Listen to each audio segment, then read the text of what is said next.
Tug Toler here, NAFEM 23, e-source filler, a Paradigm company. I'm here with my friend Wendell. Wendell, say hello and introduce yourself.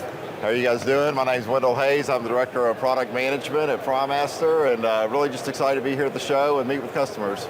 All right, so we're standing in front of, these are some electric fryers. We don't just do electric fryers, we have gas fryers, we have tube style, we have open pot. Whatever your application is, we've got it for you. But we're going to be talking a little bit about this guy down here, right? That's right. We're going to talk about our touchscreen. Tell us a little bit about it. Kind of, even that stat you had said. How many touchscreens do we have?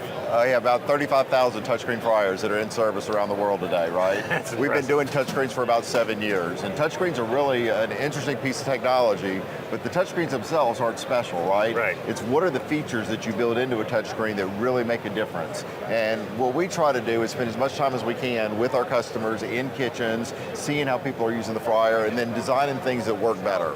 I'll give you a couple of examples, right? Please do. Before we had connected fryers, we designed automatic filtration fryers. And so our fryers would tell people when it was time to filter them. What we found out after we connected the fryers to the internet was that about half the time they were actually skipping that prompt. Yeah. They wouldn't filter even though the fryer would ask them to do it. And we worked with some guys that had some pretty good management teams, and they tried to beat their people into submission to say, we need you to filter the fryers, and they still couldn't move that needle very much. And so we started looking at, well, what are we doing? How do we ask them to filter, and how can we get them to filter more often? And what we found out was that just by being smarter about how we ask them to do it, we got people to filter 90% of the time instead of 50% of the time. The people didn't change. They were the same people. Right. We just were smarter about how we did it. So how does that work? The fryer will tell them, okay, it's time to filter. What we're really doing is keeping track of how much food's being cooked, and then we'll ask them to filter after a certain number of baskets. We were asking them as soon as they would finish their last cook. 100% of the time, I've got an employee that's hot food in his hand, and I'm asking him to do something with the fryer. Right. That was kind of dumb on our part. It was so dumb that everybody else copied it and did it the same way in the industry, right? When we figured out there was a better way to do it, we built a delay in here, right? So now we're going to give them time to put this food away. To deal with that, right. We're going to give them time to even come back and drop more food if they need to because they're in a hurry. But if the fryer sits there for a period of time and it's not being used, then and only then do we ask them to filter. Okay, so by doing that, we're giving them a better chance. We're asking them when they're not busy. Right. The second thing we did, so we made it easier for them to do what they want to do. The other important factor is we want to make it easy for the manager to hold them accountable for doing what they're supposed to be doing. So if I'm the manager on all of the controllers, is there some way I can see if they're doing what they're supposed to? Sure, on the older controllers, you could come in and push a bunch of buttons and enter a code and look at a report, but that's not nearly as effective as I can look at this fryer and know they're doing what they're supposed to be doing. Right. So if they skip a filter, right, I've asked them to filter and they skip it, this little white hand that I've got down here, that white hand is what you would use to go into the filter functions. If you skip a filter, it becomes a yellow hand. If I ask you to filter a second time and you skip it, it becomes a red hand.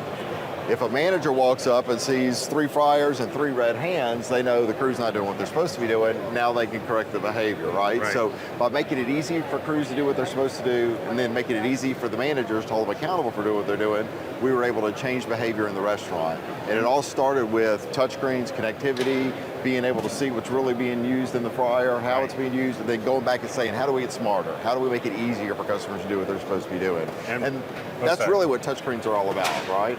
So, and it's not that we're trying to say, hey, you need to filter because we want to be jerks and we want you to do this and disrupt. That's money that we're trying to get those operators For sure, back. That's for the sure. huge thing is filtering is the more you can filter, the more you're going to extend that oil. Right, so these are low oil volume fryers, right? And they save money on oil. Generally, they'll save somewhere between 25 and 40% on oil versus an old 50-pound fryer. But there's 3 things that make them save money on oil. The first one is that we're just putting less oil in the fryer, right? Yep. The second one is that they filter more often, right? We made it easy to filter, we make it automatic. If they filter more often and they keep all that set around the fry pot, it'll help the life of the oil be extended. And then the third one is automatic top off. So the fryer's keeping track of how much oil is in the fryer. When the oil level drops, then we're going to top that off. What's really cool about the low oil volume fryer is when you have oil that's dropped to the low level line and you fill it to the full line, you're putting about 5 or 6 pounds of oil in it. okay? If you were to do that in a 50-pound fryer, you're putting about 10% fresh oil into your used oil. Right. In a 30-pound fryer, 5 to 6 pounds of oil is now 20% of fresh oil going into the used oil. So you're doing a better job of diluting the byproducts. Sure. And it's the really interesting phenomenon that happens. Your highest volume restaurants can save the most money on oil because they have the most replenishment, the most Right. top off. So they're doing a better job of diluting that byproducts and extending the life of the oil. Perfect. All So right. one last thing. Did we change anything for serviceability for these? I mean, at some point we're going to have an issue. It's just going to happen. Yeah, Life so happens. one of the great things about our touchscreen fryers is they have the ability to be connected to the internet, right? Okay. And in our industry, you know that in a lot of cases you have 2 calls every time you have a service call. They Right. have to go out one time, figure out what's wrong with the product, go Then get go the back parts out. and come back and fix it, right? Yep. If we have the ability to see what's going on in the restaurant, if we have the ability to have connectivity and see error logs, then we start to be able to know what's going on with the fryer before the tech gets there. Now we have a better chance of bringing the right parts and So getting it it's fixed a first on the first-time first fix. time. Yep. Yeah.